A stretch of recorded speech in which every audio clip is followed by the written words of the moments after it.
Remember Carly Rae Jepsen?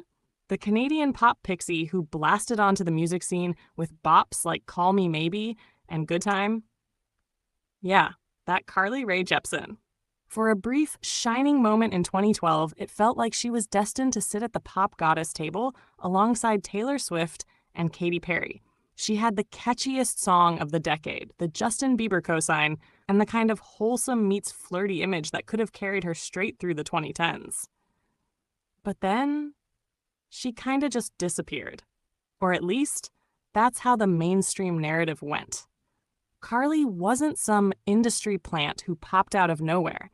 She had been working in music for years, starting as a contestant on Canadian Idol and releasing a little folk pop album called Tug of War in 2008.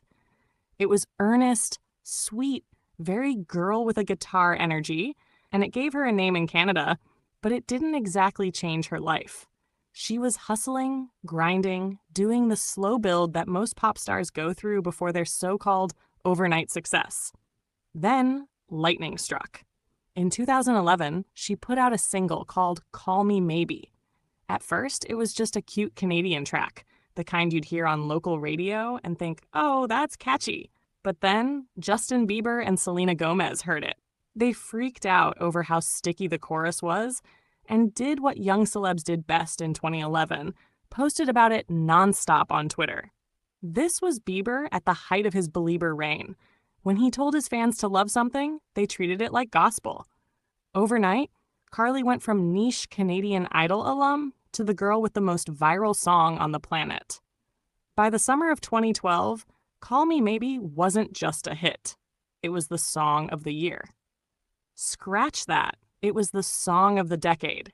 You literally could not escape it. It was in malls, in gyms, in clubs, at weddings, on kids' birthday playlists. There were parody videos, dance routines, memes. Even the President of the United States wasn't safe from the hype.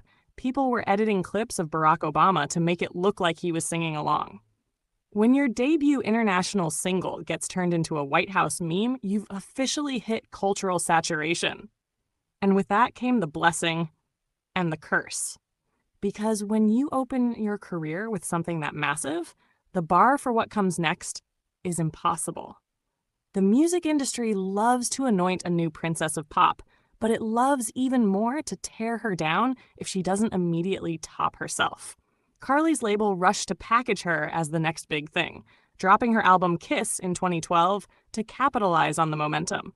It had the Owl City duet Good Time, which was a bubbly Disney Channel-approved anthem, and singles like This Kiss. They were fine. Cute, even. But they weren't Call Me Maybe. And that's when the sharks started circling. The press, who just months earlier had crowned her the heir to the top 40 throne, turned on her.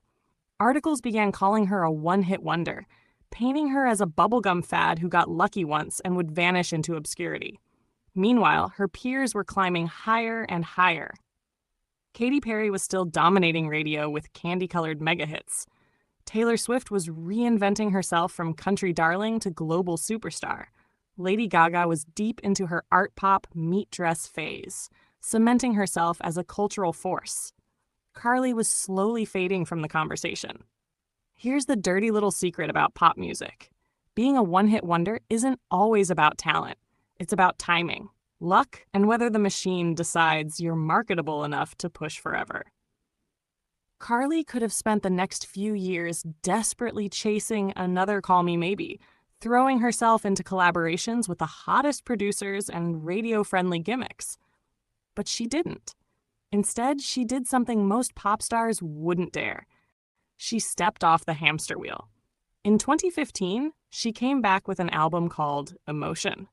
And if Kiss was bubblegum, Emotion was gourmet cotton candy spun out of gold. Critics went wild.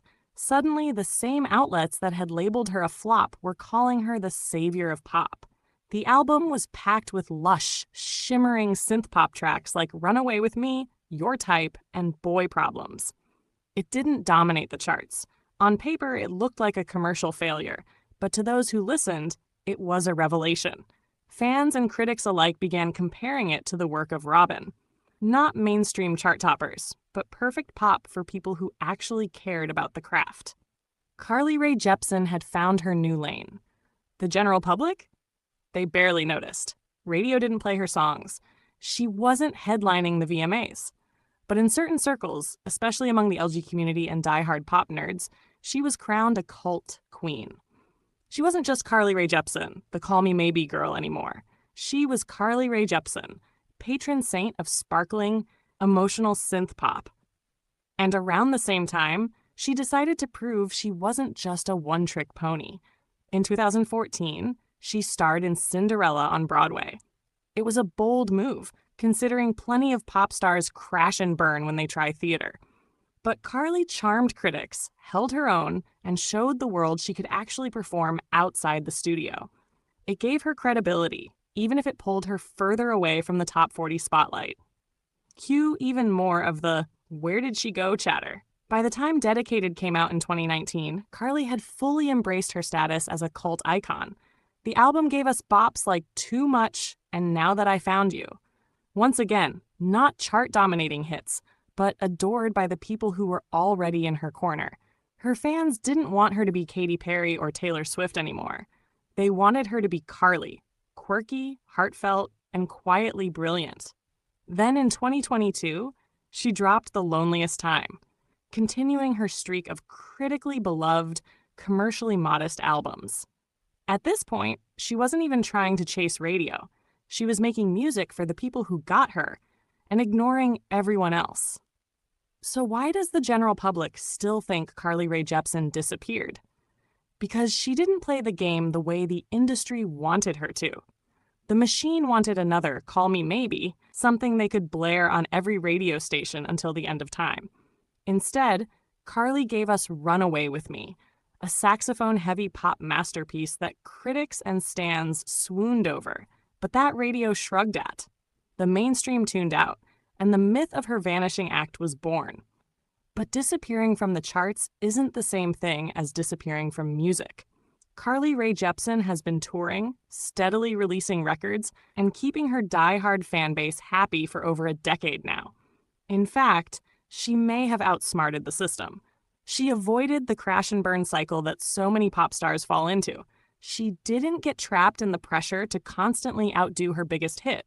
She carved out a career that's sustainable, respected, and deeply loved, even if it's not plastered all over the Billboard Hot 100.